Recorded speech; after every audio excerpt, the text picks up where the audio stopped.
Howdy, everyone. Welcome in. Look how excited I am to be here today as I put on my chapstick. Why am I so loud? So we have a very special guest today, and she's seated right off camera because she doesn't want to be on camera, and who can blame her? My bestie, Linda Lee, is with us. Hello. She said hello. So, I have to tell you, Linda, thank you so much for helping me. I'll start with that. So, Linda, how long have you known me? I actually knew about you before I joined college because my sister, because I was still deciding which schools to go to. My sister was already at the University of Akron, and she said, "You need to come to my school," because I'm still going back and forth which colleges to decide on. And she's like, "You gotta see this fabulous artist." And Jason had just put out his, I believe it was a senior exhibition. Was it the Red Room? Was it the Red Room, or was it it the Rings? Oh, that was not my senior show. Okay. My senior show, to graduate and get out of school, was the Red Room. Okay. That the ceiling was red, the walls were red, and the floor was red. But I painted the whole room. Remember the projects gallery? It was like a tiled floor, white walls, white ceiling. Not for this guy. No. I put up, they wouldn't let me paint the room. I could paint the walls, but I had to carpet the floor in like that. It was that tar paper that we used in sculpture. Anyway, so I had to tar paper the floor, and I painted it red, and then I painted the walls red, and I painted the ceiling with tar paper. And it took us because we only had the room for 48 hours before our shows or something. Yeah, it was, anyways. And then I installed my flowers, my sterling silver flowers that I made. Yeah. So what my sister brought home was the gallery postcard of the rings that he made. Yeah. With the hair. Which were quite racy, and thank you for editing that.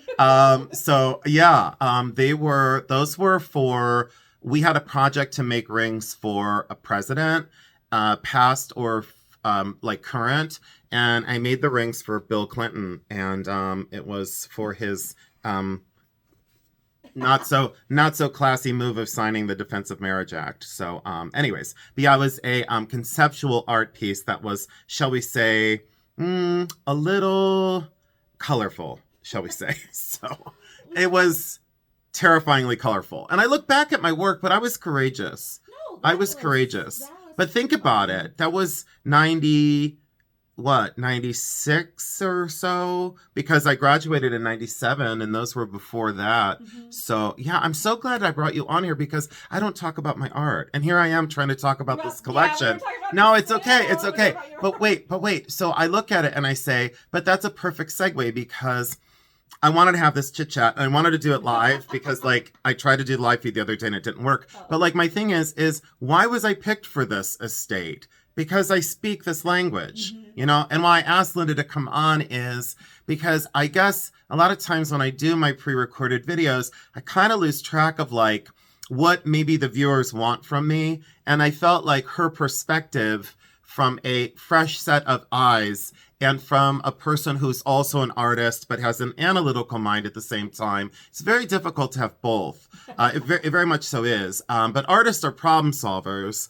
But she has a mindset that's more analytical. You've helped me at sales for, is it 15 or 16 years? It has been a while. I'd have to really think about Were you still helping me when I was with the other partner? You were. Yes. And were you with me with my first? She was with me with both partners in business. She was with me with both and now still. But we don't do sales that often anymore. No. I kind of gave it up in a way. But when something like this comes up, I go crazy. Yeah. I do think that the ones where they have to seek you out, you are a very unique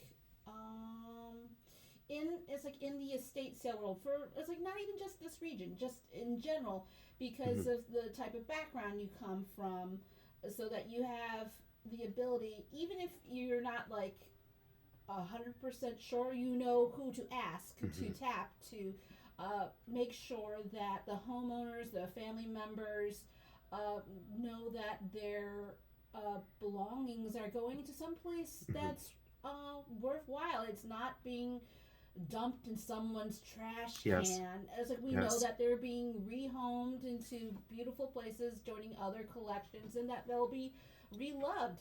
It's like everything from like a little ashtray to a dining room set. We know that they're going to some place that they will be used and loved. Mm-hmm. Thank you for saying that, because like, I don't, like, on my channel, I don't know how to explain it sometimes.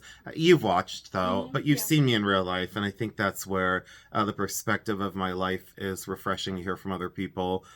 Because when I come on here and I do these videos, a lot of times, I stop and I go, "Oh, I didn't talk about this. I didn't talk about that," and I think that's just because I've always been, critical of myself, and there's nothing wrong with that. I think that's where, maybe I've excelled differently than everybody else, but as well as I do that in school, I was always looking at antiques. I was always so fascinated by what came before me, and how the artists and craftspeople of different eras constructed things. And I wouldn't say I was made fun of in school for that, but it was frowned upon for a long time, and then when I graduated, I'll never forget how unkind some of the things were that were said about me of, oh, he became an artistic success and now he's working at a veterinary clinic. And it was very demeaning, and it was very cruel to go through school, get my degree, to be a metalsmith and to make jewelry, and then to have, people say, oh, he's a failure because he's working at a veterinary clinic, when in sad reality, I'm literally the only one that I know of my artistic friends that is still creating their own art and not working a 9-to-5 somewhere else, but it was just like, I knew I had to do it my way, and my passion for animals was parallel with my passion for creating artwork.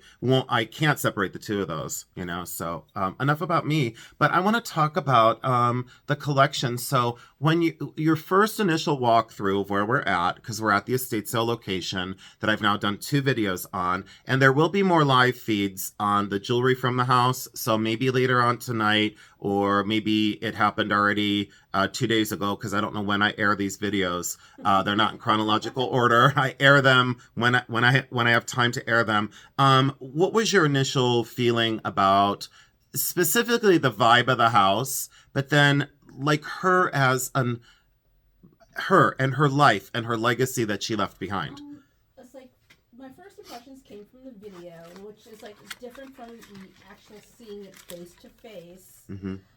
It's like you could tell that she was like, from the videos, it's like just avid collector. But as soon as you walk into the home, you can feel the emotions because of the type of collections that she had. It is very eclectic, but very harmonious in all the different things. Like you can see the different types of emotions portrayed in the pieces of artwork. It's like you can tell it's like she was happy or excited because of those pieces conveyed those emotions. You can feel a little bit of what she herself might have been feeling when she bought it. Why she decided to choose those pieces to be part of her home collection, so that it's something that she would enjoy every day. It is very amazing walking through this home because of every little piece. It's like a little new discovery and like a little new facet of that owner's personality. Right. This is, and I guess not to interrupt, but I appreciate that. But I think the thing is like, you've been with me in like the usual estate sales. Yes. Okay. So, and usual estate sales, it's not glamorous work and it's not easy work. And, working for like 2 to 3 weeks in, pricing and staging 40 years of collection, then going through dealing with the public for 2 days, some difficult personalities, some complain about pricing, some being disrespectful to my workers, some essentially getting thrown out of my sales with great pride. And I didn't mind doing it. I didn't encourage bad behavior at my sales, and I'm very well known for that. I would say that on a normal sale, though, or I don't like the word normal on my channel, on a usual sale, we had utilitarian, we had KitchenAid mixers, utilitarian garden tools, useful household, lots of kitchenwares. We have that here. But the part that was the most magical, magnificent, that separated this from a usual estate sale was the accumulation and investment both financially and emotionally in high-end artwork. And when I say high-end, I mean some of the pieces, as I look through my list of the artists that I so carefully listed on all of my lists here, the paintings and two-dimensional artists, the glass and pottery. I wrote all this down so I had master lists of how to advertise, what to focus on. The amount of original receipts, and Linda hasn't seen this part of it yet. She walked through the house with me, but let me cover up the homeowner's addresses on here. But the original receipts from 1973, she bought a sculpture of David Davis, Glide. She paid $2,400 for it in 1973. And why I would recommend that you stay until the end of the video. We're 10 minutes in. I forgot to thank our viewers as well, so thanks for being here. I know, see, I just hopped right in because it's easy when you're here. But she paid $900 for Julian Stanzik oil painting that's now probably worth in excess of $20,000 or $30,000, but she bought it in 1974. Let me make sure the addresses are covered up again. That's fine. We can look at this. But you can see here that the Julian Stanzik oil painting was $900 in 1974. And now that Julian Stanzik is at least, it's at least 30, maybe 40, maybe even $50,000 today. She bought that local at the Canton Art Institute in Canton, Ohio. She was a very forward-thinking woman. That bowl that we found the original receipt to a bowl that we were looking for. She bought from the Cleveland Museum of Art. She loaned to 3 different museums here that are local but nationally recognized museums, and she loaned to them. She loaned her pieces to them. I found some of her other original receipts from the mid and late 80s. Can you help me understand too, so they also understand that, what we saw from the estate sales over the years that you had helped me, the decline in values of true normal, usual antiques and general line antiques. Can you touch on the downcline we saw? Like things that we were pricing early on for like $100, and then by the time, we got to the quote, like end of our estate sales a few years ago, could you say that we were selling those pieces for $35 and $45 and struggling? Yes. Unusual pieces, I'm saying, not on exceptional. No, not on exceptional. It's like because certain areas, it's like the market gets flooded. And I'm not going to interrupt, but continue. I'm just going to show some more receipts so they can see transparency of some of the prices that she paid and the dates that she bought them. Because this archive is incredible and important. Go ahead. Which is really good. You should, when investing in artwork, yes, having yes, like the paperwork, it's amazing. Showing the provenance of the piece, right, will always enhance the value of your pieces. She was so forward thinking. Now that I look at these are things you can't find anymore. Yeah, these just are things you can't find anymore. It isn't just like, I wish I could show this one, but it's got an address on it. I wish I could show it. Kept a price tag on things. It's like, that's not the same thing. Look for that one. Oh, but it's got her name on it. Let's see if I can cover this up. Let's see here. 1989, she paid $750. That one's upstairs. And I have a signed letter. Oops. I have a signed letter. Let's cover up her signature too. Look at the signed letter from the artist that went with that archive of buying that from that was from the art space in Cleveland, Ohio. Very well-known gallery space up in Cleveland. Well, this one's great. Go ahead. She was a great but talk about the, let's see here. Let's make sure I'm not showing. When certain collectible items fabulous. Like flood the market, it does sort of devalue it as like, and also it all depends on what the interest is in. Mm-hmm. It's like, let's talk about that real quick, because you just touched on something I do want to discuss, and then we are going to walk around and show them some of the artwork. We can't spend too much longer because I'm hungry. Yeah. I want to go to lunch. Not to interrupt, but you've been so helpful, and we'll show this one because this was the 1980s daybed upstairs, Pontius brass sofa bed. You told me. So we found in 1980 it was $1,400 in 1980, and I covered up all of her address and credit card information. I will say this much. Okay, so we talked about, I guess, the decline of like general household and general antiques in general. Of course, there are antiques that break that mold. And I guess that is a good segue to this. some pieces that she paid. There is a painting here she paid $2,400 for. And through my research, the artist is now worth between, auction estimates are worth between, for the similar size, similar age, similar color, similar concept, similar everything, very parallel apples to apples, because there's some people in the business that don't do that, that aren't smart enough. And she paid $2,400 for it in 1978. It's now between, the pre-auction estimate is $400 to $800. Will it go to $400 to $800? It'll probably go higher because auction estimates are always really low to let welcoming bids come in. Will it break $1,000? Probably not, more than likely. And I saw some cleared auction results that were around that $800 to $1,000, and she paid $2,400 in the 70s. I calculated that because I'm very interested. I like to know numbers to numbers to see what investments do. But in 1974, or 1971, when she bought the painting, for $2,400, I did the calculation by the modern calculator. It equates to $14,000 today. That painting should be worth $14,000. However, the Paul Jenkins at the foot of the stairs over here, that she paid, I think she paid $900 for it in 71. I have the receipt for it somewhere here. It's now worth between $12,000 and $16,000 without the little scratch it has on the canvas. So that has done what it was supposed to do and then some. But that is the art world. That is the way the art world goes. It's like a scratch off lottery ticket, in a way. However, she lived with this beauty and she loved it, and it didn't matter. Her investment, let me say this too.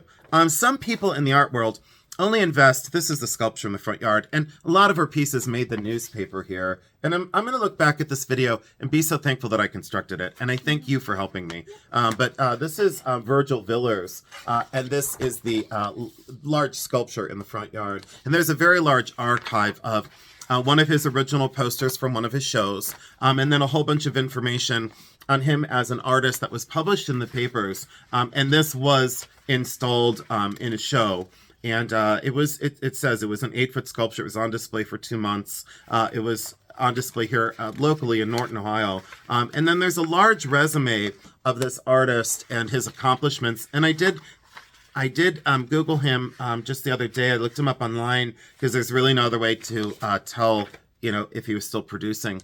And unfortunately, Mr. Villers sadly passed away, I believe 2 months ago. And ironically enough, he passed away the same month that the owner of the art passed away here, and another very key figure in Akron that loved art. I'll just call her Elizabeth for the sake of a first name. She was a patron of the arts. She also passed away in September of this year. She was a dear friend of mine. And this is the key in the front yard, the key sculpture that me and Linda will walk out and take a look at. I believe it was 84 inches tall, 2 3/4 inches thick plate steel. It was listed on their paperwork as bronze. It doesn't have the finish for bronze. So again, an appraiser way back when that was almost accurate. Not quite there. And Linda has seen me correct many mistakes. And this is in February of, let me cover up the name because the husband is in this. This is John Sokol, and he's a local artist, and there's the archive of the sculpture, and this was in 1975, so newspaper clippings of 1975, and there is Mr. Sokol, and this is the gentleman of the family that purchased the sculpture.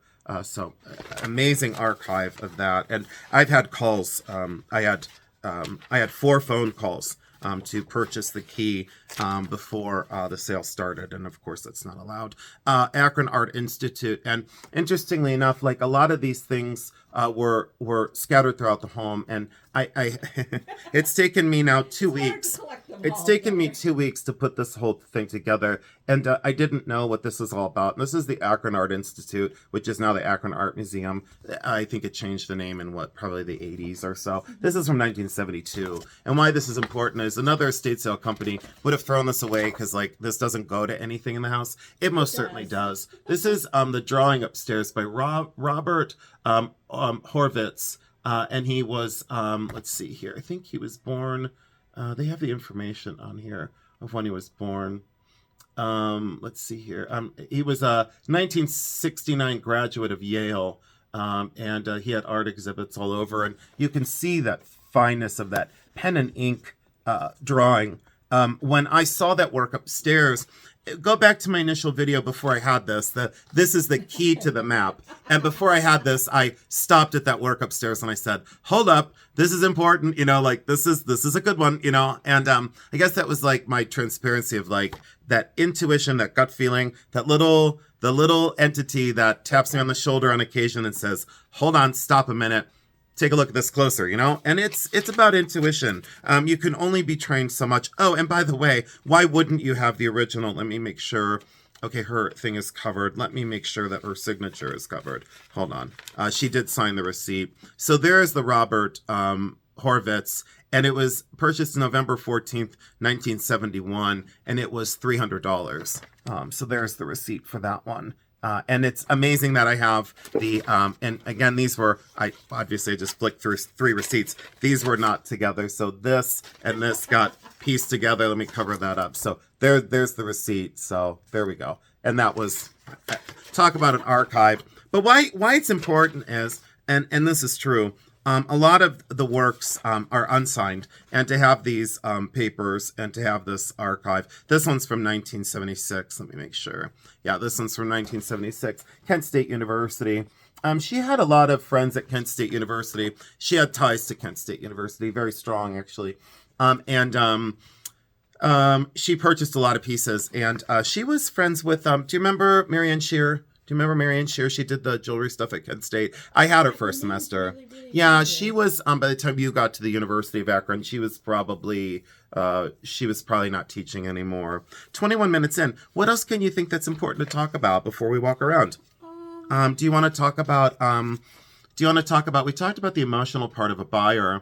Do you want to talk any more in value or just leave it left unsaid? Because she was very forward thinking in her investments. She was different in her investments than it's like there are some people who are investing strictly for the belief that it's just going to accrue in value, but they're not necessarily people who appreciate the arts. They're not necessarily people who want to live with it. Those are the people who buy it, throw it in a vault, and then go and check on it to see. It's like, oh, did the value go up? Oh, yay, the value. Yeah, a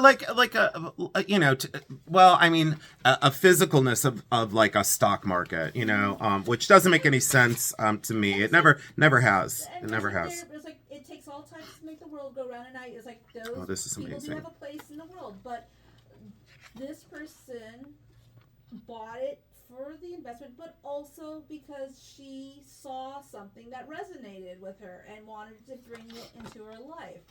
And that's why I said it is very, very appealing to see how she integrated it into her home and into her collection. I want to talk about this one. I keep interrupting, but I want to talk about this one. Let me cover. Oh, I can't cover that. Hold on. Let me put this over this, and let me. She's got. Well, no, that's not going to work. I do want to show this one for a reason. Let me do this. I'll just do this. So that is the Paul Jenkins, and I showed the other receipt, but there were 2 receipts. This one's from 1975, and that's the Paul Jenkins painting. And she paid $2,500 for it in 1975, and that's one today that's like $12,000 to $16,000, and that's a loose estimate. When you give an auction estimate, you expect it to go higher. Sometimes it does, sometimes it doesn't. Cleveland Institute of Art. She was a large investor in art from Cleveland. And that's why, I hope I look back at this video and say, I'm super glad that I did this, because I'll never get a chance to do this again. This is a once-in-a-lifetime collection. And what I don't like is I don't like the clickbait on YouTube of like $1 million estate sale, $1 million collection. You see that all the time, and then you go watch the video and you're like, what are they talking about? It's an average sale in a fancy home. This is an exceptional sale in a modest home, and this home is modest for our area. Okay, so we'll do this, and I love this house, by the way. We'll cover that up, and why I show this one too. It's the Ed, and remember I said it's Me Zakowski, Mezakowski. Mek Zakowski. There we go. I think I got it. Anyways, I'm from the middle of a cornfield. What do you expect? And then I pronounced that one video I did, I kept saying sapphirite glass because I had another thing, and it's sapphirite. I'm like, I've done lectures on sapphirite glass, and I was calling it sapphirite. I don't know what happened. My brain was not right, So 1977, and sometimes, as an artist, I've said I do trip over the English language. It doesn't matter. This one is important. It was painted in 1976, and it's an acrylic, watercolor, and graphite. They didn't put graphite, I don't know why, but acrylic, watercolor, and graphite on paper. In 1977, it was $850. And this is weird because I found Ed, who I thought it was Edwin, but I found Ed's work on a lot of different websites for closed auctions, and it's so hard to tell what it's going to go for. It's almost impossible. But this was on loan to the Akron Art Institute. Yeah, it was actually on loan. And then it was purchased from an exhibition at the Akron Art Institute. So that's interesting. Yeah, it says right here, she bought this at a museum, and it says, thank you for your recent purchase of Warm Run. Warm Run is the title. 1976 from our current exhibition of Ed Mezakowski. Hopefully that's right. Works. And it says the exhibition travels to several different places. And then she was able to get the painting after it completed its traveling, it's just amazing. Resume after resume of artists that were greatly important. Mary Ellen McDermott, I'll talk about this one, and then I think we're going to go walk. I'll say a lot about Mary Ellen McDermott in future videos. I have a very large collection of Miss McDermott's work, and so this one, I got lost in this. This was purchased in, let's see here. Okay. This was purchased in 1971 for $480. And this was it's right here. This was the large copper enamel. It's a painting in glass enamel and copper. And so that was from Kent State University. And it's, a letter, I guess you could see a name here. That's okay. Doesn't matter. But you can see that that's the information there. And then you have the, there's a big, okay. There's an address that goes across the whole thing, so I can't show this. It just says, dear such and such, we have scheduled an exhibition of enamels by Mary Ellen McDermott, May 27th to June 28th, 1978. Very important date, by the way. Mary Ellen has asked me to request the loan of your large enamel painting on copper that you have in your collection. Mind you, this is a museum that was asking for the loan of the Mary Ellen McDermott here. Please complete the enclosed form and return the white copy to me by May 24th. I will contact you regarding the pickup of the work. And that was the assistant curator of the museum at the time. And that was in 1978. And she did loan the piece, and it was quite valuable at the time. That's all I can say. And there was the release form that she signed and set in her white copy. More artist letters that were personally written to the owner here, and slides of works that were in exhibitions all over the world. Mary Scarvalone, I've yet to find out a lot of information on Mary Scarvalone, but there's a piece of work in the kitchen by Mary Scarvalone, and this is an artist signed letter that Mary Scarvalone wrote that was airmailed to the United States, and that was canceled. It looks like it was canceled in the late 80s is what it looks like. So yeah, that was, I don't know what else to say. That was her old address as well, that was sent to. She had moved I think she had moved several times or had several different locations. Here's another artist signed letter. This is by John Moore, and this is from the Cleveland Museum of Art. So why not have something from the Cleveland Museum of Art? And I believe that this work of John Moore's was purchased at the Cleveland Museum of Art. It was. And this was also in exhibitions at the time. And why wouldn't she have let me cover this up. He wrote her a letter in this. And there is the information on John Moore's work. He's very, very well respected. And remember the one upstairs that looks exactly like that? That's the one upstairs, the little one that I said we have to bring down to keep secure. Well, we have to move that downstairs because now I found more paper to put with it. And this is another letter that he wrote, handwritten letter by John Moore, which I don't know how many letters are out there written by John Moore, but I hope that you can see the show in Columbus. Many thanks for loaning the painting. So she not only purchased the painting, but she loaned the painting to an exhibition at the Cleveland Museum of Art in 1983. And that's a signed letter by John Moore. It's mind-bending, you know? And then I'll look back at this video, or someone will look back in this video in 20 or 30 years and say, that kid was lucky.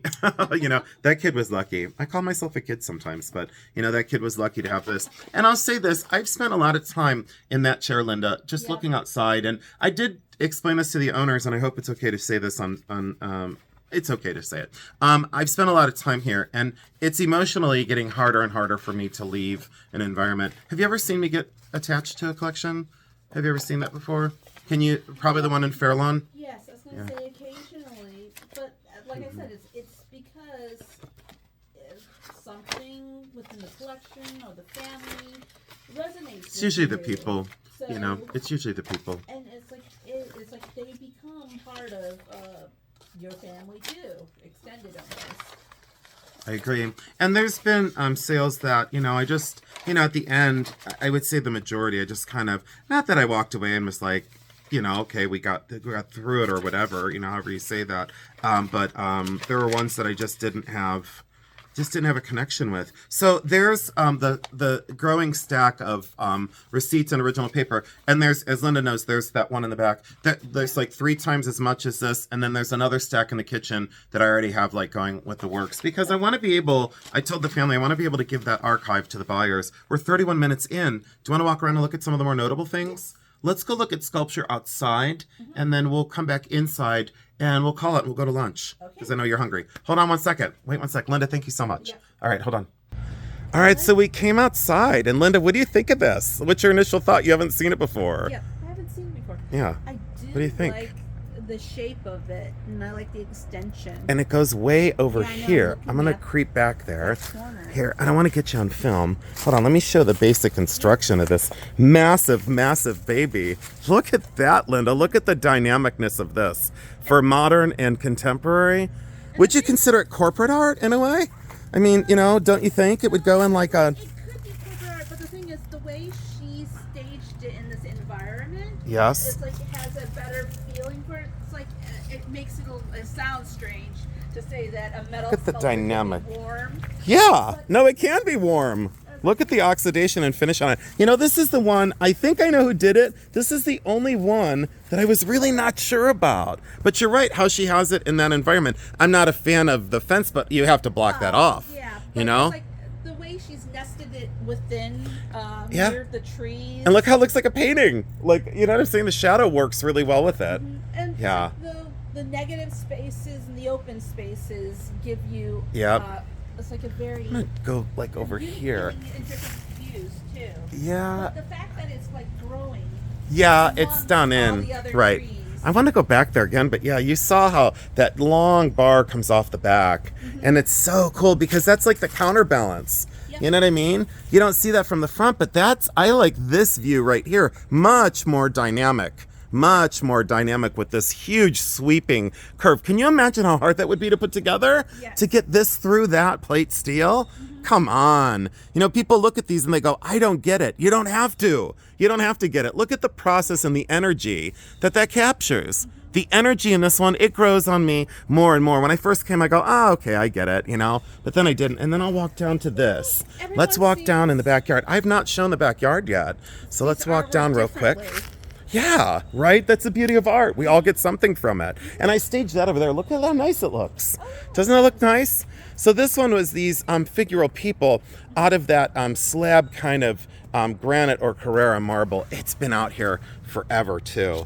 Love that. So 80s, 90s. Couldn't figure this one out either. I looked for the paperwork inside the house, couldn't figure it out. But look what happens when you go side, you know, to the side. Yep, you know, you a different it feel. does. It gives you a totally different feel. Absolutely. And then we'll walk over here. I like and we'll the show them, weathering look at on it. this. And a lot of people don't understand. It's like Yeah. sculptures that are outdoors. Take Yeah, on different and there's like an old feelings. like kid's house, but it's so artistically done. And then there's metal flowers in the back. I got to move forward. Yeah, and then I like that stand for that. Something had to be on that. You know, something great. yeah, there's and a we'll sell spotlight right over it. we'll sell the bench if we can get it out of Yep. there. Here, let's walk over here. This is so nice. You know what? I don't want to be inside today, even though we have to be.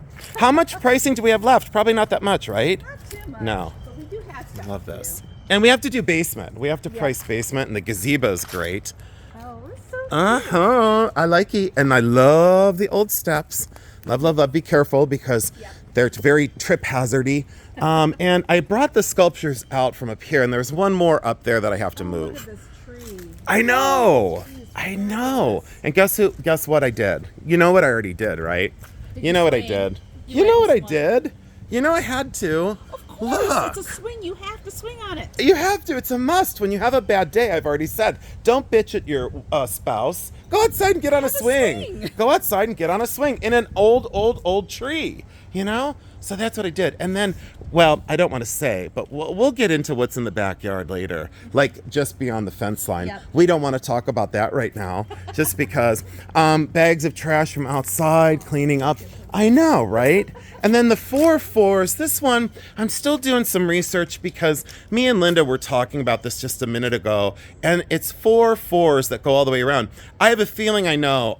You know what? I changed my mind. Instead of Harvey, I changed my mind. I have an idea, Linda, and I'll talk to you about it in a little bit, just because I have a feeling. Do you remember when Sokol was doing the lines of like, this is red, and it was like RED, and the painting was red, like red, the color red? So he'd say, play on words. 4/4s? I don't know. I'm kind of thinking maybe Sokol, but I thought Harvey at first, and then we walked through this way, and let me show you up here. I should pause it, but I moved all these forward, moved this little sculpture forward, that art pottery sculpture, and then we'll come around here to the modern fountain. I don't think I showed this on film yet.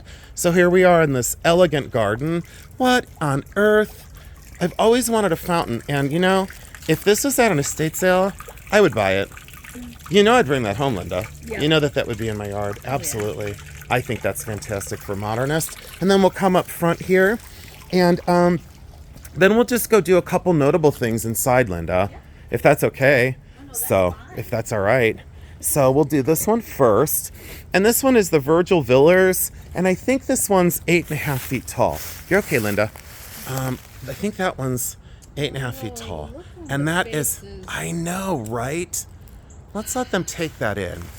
The negative space, that energy of that negative space, I'll zoom in on the faces. This video is coming out great, Linda. Thank you so much for the help. Look at the tension there. Yeah. And it's called Splitting Up, is the title of this. I love the finish.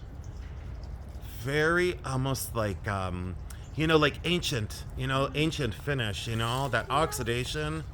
I like the leaves And- from the yep, tree. yep, yep. I like it in this environment. Correct. And look at how tense that is to have a sculpture that big on, what is that span, 6 inches? Like where the Yeah. feet are, well, where the foot would be. Is that about 6 inches across? But look at the visual tension it creates to have that tall of a statue. Let me zoom out. To have that tall of a statue on something that small. So look at that. Yeah, Linda. And then perspective too. Get under here and look up at this beauty. You know, people look at it from just eye level. No, lay on the ground and look at art sometimes. Yeah. I was like, well, I'm always looking up at it. I'm really short. Yeah, you're a tiny baby. You're a teeny tiny one. Oh, yeah, like look at Linda if you lay here. Yep. Let's let them take that in for a second with nothing said.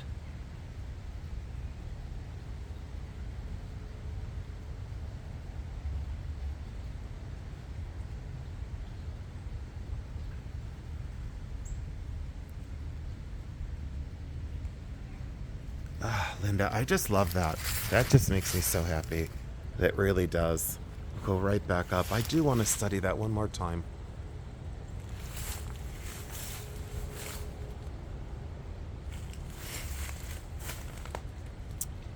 Incredible. And then we'll come down here, and we'll move them down, and I'll get out of the weeds, and we'll come over to the key. And if you want to just stand over here, That's fine. We'll come over here. And this one, just talk about monumental. Oh yeah, that's a nice big slab of metal. To look at that one. And it is taller than me. I took pictures with it. It is definitely taller than Yeah, you. it's way taller than me. So way taller than me. And look at this oxidation and finish on that plate steel. And again, labeled in the information as bronze. It's not. This, I measured this. This is 2 3/4 inches thick.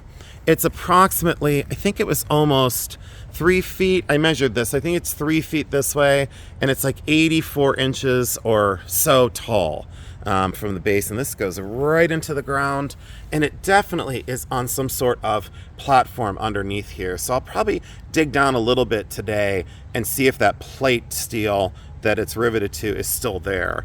I would think that it is. If it's not, the person that hauls this could potentially cut, with a cutting torch. They could cut across that. If we dig it out a little bit, they could cut across this to cut that down and then ease this onto the ground. But they're going to have to bring a crew of people and possibly a crane and a flatbed to get this out of here. So. One call, or what is the number you have to call when you're digging on the Oh yeah. We'll have to check for gas lines. You're exactly right. Yep, you're exactly right. So, and that's going to happen. So. Like the fact that it's in Love front of the this. house, I know, right?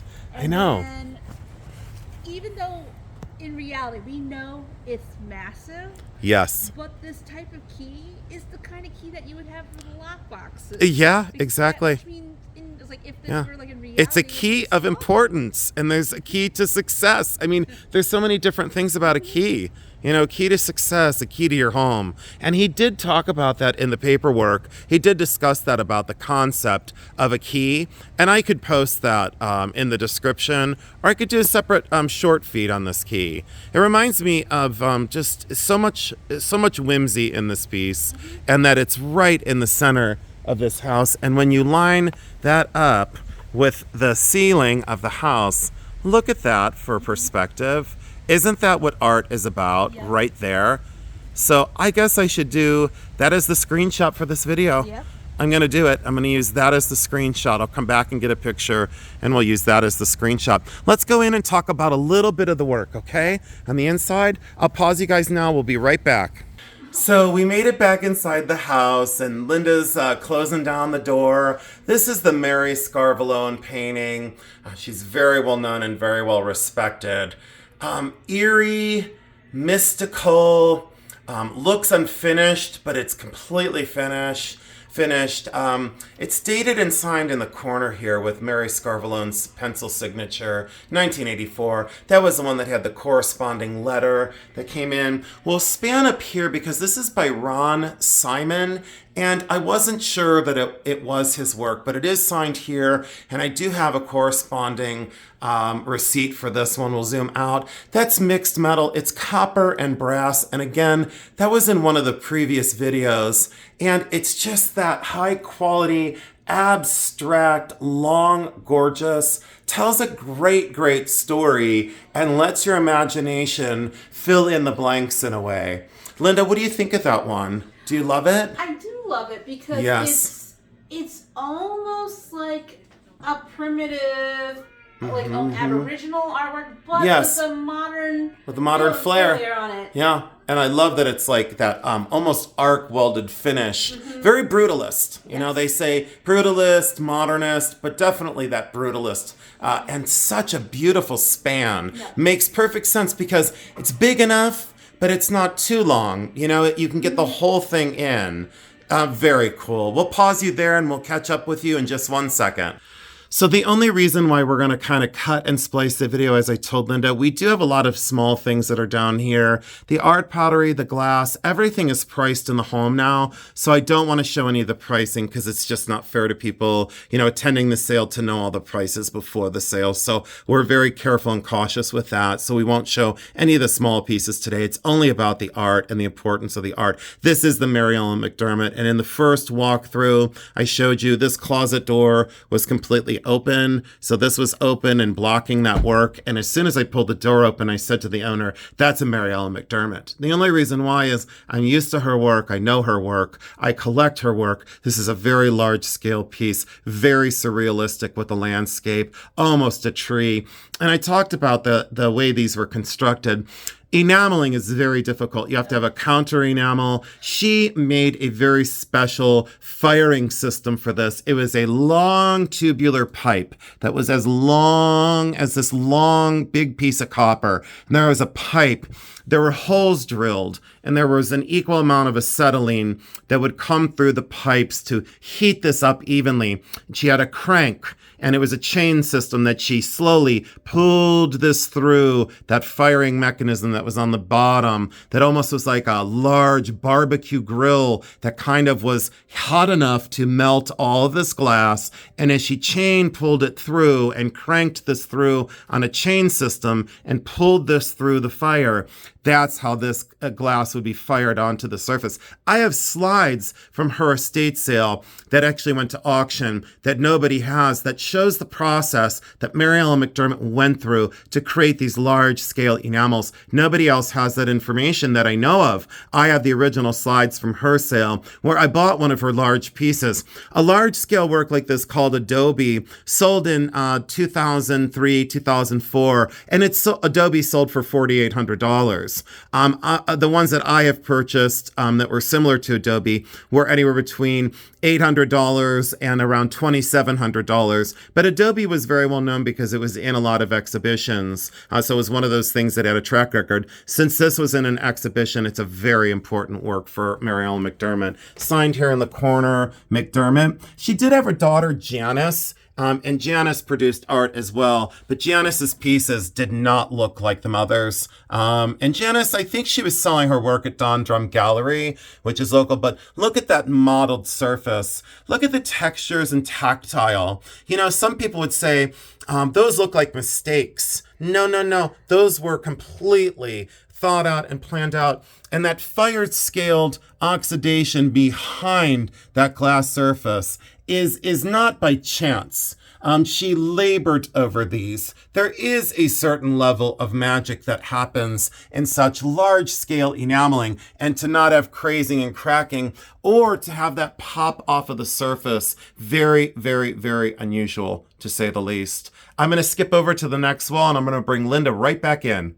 It's so funny. Me and Linda just found a painting right down here that we didn't even know we had. So this is by Walter, and I believe it's Swardenko. That's as close as we're going to get for pronunciation because the name is just very complex. But I believe it's Walter Swardenko. This one's dated in the summer of 1967, and Linda feels that this one is worth slightly more than the colorful one, and I don't disagree with her in a way. I think they initially paid $2,400 for this one and for the other one in the other room. Linda, what do you feel about that? Doesn't it remind you of that blue period? Yes, it does. Yeah, it does. And it does. The face is like, it just feels more sculptural to me, like a Greek sculpture. It speaks to me more. Yes. Yeah, I agree. It lets you in. You know, the other one maybe doesn't let you in as much. This is much more intimate, I think. Mm-hmm. Yeah. Yes. I think the intimacy. And this is is it Keller's? Didn't I figure this one out earlier? I think this one's by Keller's. We'll look this one up again.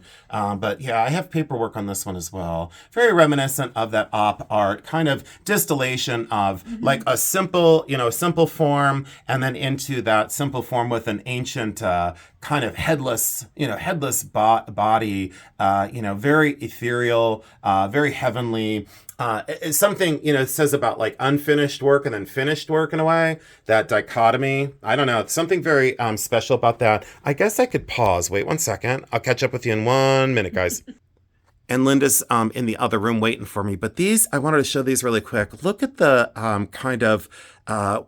I guess I should say that artists sometimes, their work varies. You wouldn't think that this And this is by the same artist, but these are Neil Frankenhauser. This one's an acrylic on canvas, very op art and strong and bold, very much so in the mindset of Julian Stanzik. But then you come up here, and that's like a sketch or a study. And look, curvilinear, gestural, unfinished, and precise and angular and bold and dramatic and geometric. But interesting that the same artist can construct such a different body of work. So I caught up with Linda. She was pricing a couple more things in the other room. And this is the Walter Swardenko. And this one is the one that kind of, to me, spoke volumes about this collection. Linda, what do you think? It has like so much movement and emotion in the strokes, and the color choices. It just like sums up the collector, the homeowner's like feelings. If there is a one piece to sum up everything, I was like, this one piece This is it. would reflect everything together. Form, concept, composition, energy, brushstroke, color palette. It's got a check in every column. To me it does, and it lets the viewer in.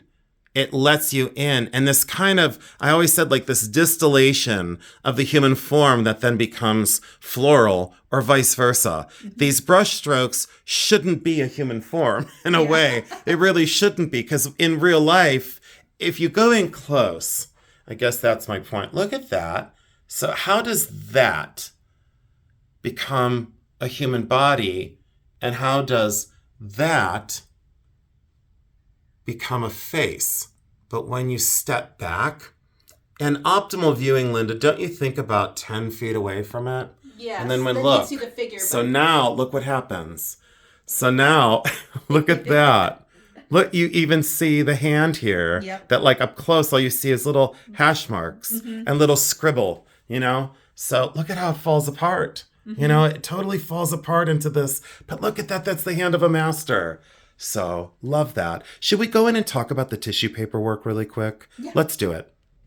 So I brought Linda in to see one of my favorite works here. And in my initial walkthrough, you remember, I thought that this was, I guess, oxidized copper or sheets of very thin metal. And in actuality, it's all tissue paper that has been painted and constructed to look aged. And Linda, you thought it was what? I thought it was either slate slabs constructed or metal. Yes. But I'm just really amazed that it's tissue. It is, listen. Yeah. Yeah. I was like, and I guess I should have on my white glove. But this lady had such she lived with her pieces. But look at that. And it does look like slate. What do they call that? Is it not trompe l'oeil? Is it? It made to look like, made to look like something else.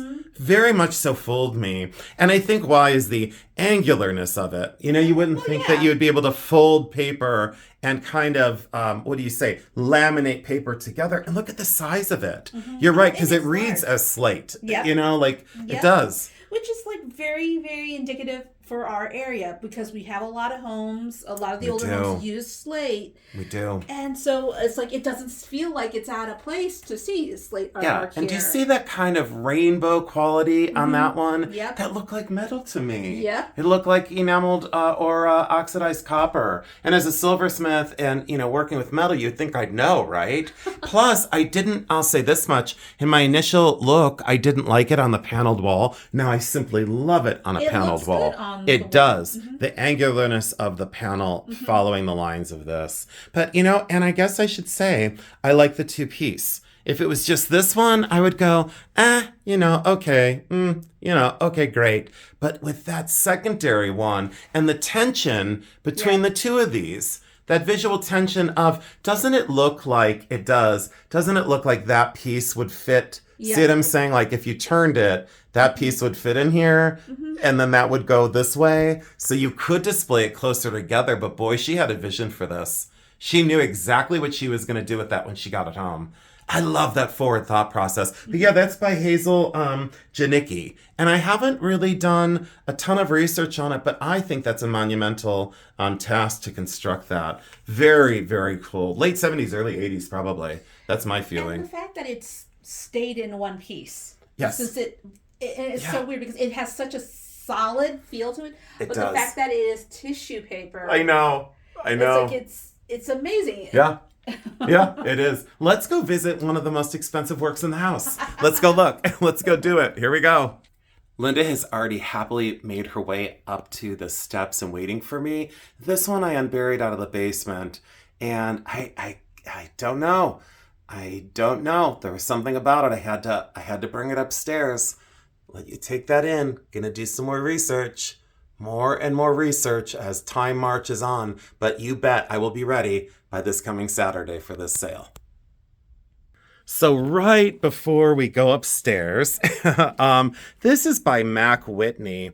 And when I first walked through the house, this door was open to the upstairs. And this is called Blue Vapor. And Mac Whitney did this, I believe, specifically for the owners. And I do have the artisan receipt. This was, I believe, $1,000 in the late 70s. And when I saw this, I said to the owners, who on earth did that panel on the door? And they looked at me like, what panel on the door? And I said, I thought it was acrylic, the acrylic panel on the door. And they go, oh no, that's just part of the door. And I said, no, that's an artwork that she installed on the door going upstairs. So that's a Mac Whitney. I have done limited research, and I'll ask my person that my go-to on contemporary art and conceptual art, and I will say, tell me about Mac Whitney and tell me about what's going on with the prices of such work. Love the way that is kind of bolted to that door. You know, it's got that really strong industrial feel. And if that were mounted somewhere else, I think it would read much, much better. I don't think being so close to an earth tone and have all this busyness to the door. But this lady even decorated her door. And when I open this, the work that is beyond all works, that is one of the most expensive in the house, is right there as I open the door. And I'll step back and let you take that in. That is Paul Jenkins. And Paul Jenkins, I could go on and on and on about a contemporary artist that is completely revered. Let me go in on the signature that I just located the other day because I didn't notice it before. There's the Paul Jenkins signature. And on the back of the work, as I carefully go back down the stairs, on the back of the work, it is completely artisan signed. It has a title on the back of it. And I guess this always bold kind of movement of paint across the surface, you might look at it and say, it seems very primary, it seems very simple, it seems like, quote, anybody can do it. It's not the case.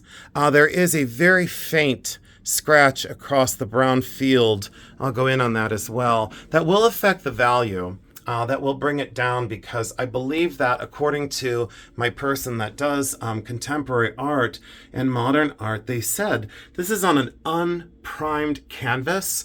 So it will make it incredibly difficult to in-paint or to repair that. And it will always then be sold as a repaired or restored painting. I guess that, that only, 3-inch long scratch really is unfortunate. But apparently if someone was moving something around the house over the years, putting it in a stairway would be a tricky and precarious situation to hang such a painting. I would have much rather have seen that over a mantle or on the wall over by the mantle. Less traffic area always does a painting of that value greater service. I wish I could show this in better lighting. Linda, what was your feelings on this one when you saw it? You be honest, did you like it? Did you not like it? I like it. Mm-hmm. And I actually like the way she had it staged to come after the glass, the blue glaze. Sure. So it made sense. It's like it has like a logical progression because it's like traveling with the glass piece. It's like traveling through air and water, and then you end up with this piece with the large brown on it. It's the weightiness, so it's like going through the elements almost. Yes. So I guess my preference would be if you had a wall, if you had like a wall here and a wall there. You could do them simultaneously on each wall, but I guess I just didn't like the high traffic area. You know, I you know. carry hangers upstairs from your clothing.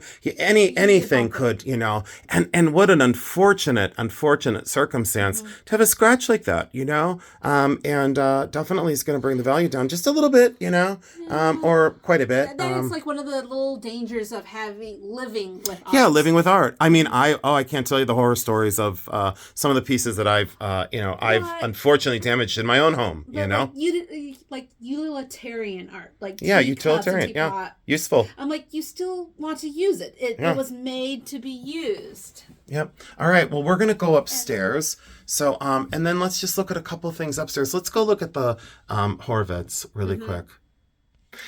So Linda just turned on her handy dandy light on her phone because, boy, the color was bad on this one. But this is the one that I had found. Let me show you the work itself. So that's pen and ink. And I'm going to zoom in and let you study this just for a minute and tell me, how difficult do you think that would be to construct out of a pen and ink? So I'm going to let you take a look at the fineness of these lines. And that raw edge that he so aggressively kind of ripped off, you know? So raw edge on art always kind of has my heart because, you know, for something so refined and so finished, why not tear it and say, I'm not quite done with it. Look at that. Okay, come down here. We'll go in on this again in just a second. Love that kind of bold, metallic silver matting and framing. And what I was going to say is, we discussed this earlier, but I'll show you. So that is the Akron Art Institute, and it's not going to focus. Akron Art Institute calendar from January through April of 1972. And when you open it, usually you open it with two hands. It would be right here, Robert Horvitz, and there, bingo. So purchased it from a very important exhibition, and that's that work. But I initially said to myself, yes, that's important. And from that archive, I show you again the fact that she has the original receipt from 1971, 22 inches in diameter, which this is, and it was $300 in 1971. So if you do, drawn in 1971, purchased in 1972, if you do some research, you know, on the translation of money, it's going to be 1,000 plus, you know, who knows what it would be in the conversion rate. Linda, isn't that just phenomenal? I just love it because it... Look at the motion. The motion, and it also harkens to, because it's on paper, it's like gives you that ephemeral feeling, but also gives me the sense of almost a cartographer's map. Yeah, married with Escher, you know. You combine an Escher and Dolly and a topographical map, and you have a work that we've never seen before. But that's notable because you've never seen anything like it. Yeah. You know, you just never see anything like this. I think we're going to pause it there and go back downstairs. I'll go camera up and say goodbye to everyone because this has been such the amazing experience for me. And I just so appreciate everyone joining in. Let's go downstairs and get ready for lunch. Thank you, Linda, so much. Howdy. So we made it back downstairs, and there's so many more things that I want to say. And as an artist, I will sit here and struggle for human words. I will say that this has been a very large honor. I'll say that. It's been an awful lot of work, but this journey has been highly rewarding. And as an artist, this has touched a part of my soul that most collections don't touch. It's not based on value. It's not based on numbers. It's not based on dollars. It's not based on income. I guess it's not based on getting recognition for my company. What it's based on is a very simple thing, and that's the way this makes me feel. And I know a lot of people don't base their lives on feelings. They base their lives on feelings and logical mind. And I'm not like that. So I'll let Linda say a few closing things because I'm just going to simply struggle and say that this has been amazing. And Linda, I appreciate you coming on because, you know, you've been with me so long. You've seen the good and the bad in my life. And I cherish your friendship. And I thank you so much for always carrying me to the finish line of every single sale I've ever done.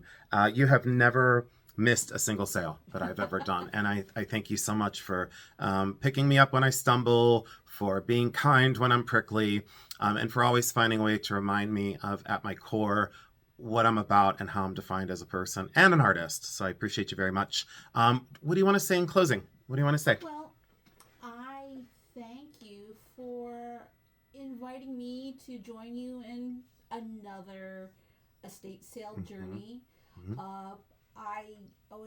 It always amazes me how you get through processing all of these. This one more so since you had been out of it for a while, and you've had to do this all by yourself since you have been all me. For a while. It's been all me. It's like normally there's a crew of people. Yeah, we have an army. We have an army. We have an army of of dragging in tables and putting up tablecloths and me bossing people around. You do that. You do this. Stay out of my way, you know? Yeah, but you know what? It was a labor of love on this one. And, you know, you understand. I mean, everybody was busy and mom is tied up and busy and so wanted to be here with me. And she is in spirit. My mom will always be with me. And she saw the videos and, you know, Mom, one of your favorites is here with me today. So, yeah, and we miss you very, very much, but we understand. And Jeremy was busy with the trailer, as you know. Linda helped Jeremy at the trailer the other day. So Linda, you know, helped Jeremy yesterday, helping me today, helping me tomorrow, and then helping me 3 days at the sale. So very excited about that. Yeah, I'm just so grateful. And we have some veteran staff joining us for this weekend, and we have some new faces with staff as well because I needed some fresh energy, you know. I did. Someone, you know, everyone that I trust though, you know, that understands that at my sales, I'm the boss, not a best friend, you know, and that's a tough line, but it's something that has to happen. But yeah, anything else that you can think about? You know, it's going to be a successful sale, right? It's always a successful sale. It is. It always is. Somehow, some way, we always get to that finish line. Yeah. So I think it's going to be great. Yeah. Thank you so much. I appreciate it. I guess we're going to close it down and we're going to say we're going to lunch. And I won't say much else. I'll just say that I no, as soon as I shut the camera off, I'll say, darn it, I should have said that, you know? So, but this will be the final video of the house. I think that this is it. I'll do some more live feeds of some of the jewelry, but I want to remember this this way. And when I start to put the final tags down, the reality of the finalness of this will sink in and will be a little tough. It'll be a little tough to say goodbye to this one. It'll be really tough, actually. So before I get too emotional, I'm just going to say that thank you so much for joining me on this journey. I appreciate all of you because it was a lot to ask to have you come on board to see something that I normally don't show on my channel. You know, this isn't something I customarily do. You know, I'm known for tiny and shiny and jewelry, but this guy has so much more to offer in the world of fine art and antiques. And this was just part of my world and my life that I had to show you. So guess what, Linda? We love him because we do. Yes, we do. All right. Linda, I love you very much. I love you too. I love you, people.